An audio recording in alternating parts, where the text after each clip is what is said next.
வந்து பழைய ஏற்பாட்டிலிருந்து புதிய ஏற்பாட்டில் உள்ள அனைத்து புத்தகத்தையும் படிப்பது கிடையாது இல்லையா? அதனால தான் தெரியல. கிளிப்பிள்ளை மாதிரி சொன்னதை மட்டும் திருப்பி சொல்கிற கத்தோலிக்க கிறிஸ்தவர்களாக நாம் வாழ்ந்துக்கிட்டு இருக்கிறோம். சரி, பரவாயில்ல. இன்னைக்கு அந்த 7 தம்பதியரை பற்றி நாம் சிந்தித்து தியானிப்போம்.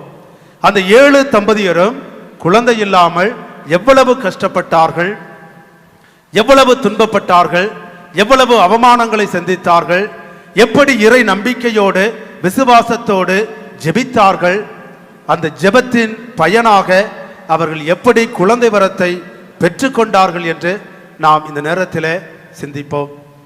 முதலாவதாக யாரு?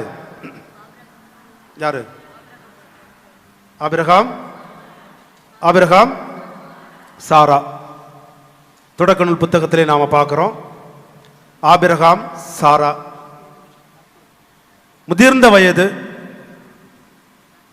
திருமணமாகி பல ஆண்டுகள் ஆகிவிட்டது, வயது முடிந்து போச்சு, குழந்தை பெறுவோமா என்ற நம்பிக்கை இல்லாமல் போய்விட்டது. அந்த நேரத்தில் அவர்கள் நீதிமான்களாக, இறை விசுவாசிகளாக, இறை அடியார்களாக வாழ்ந்த காரணத்தினால் அவர்களுக்கு குழந்தை வரம் கிடைத்தது. சாரா குழந்தை பெறும் பொழுது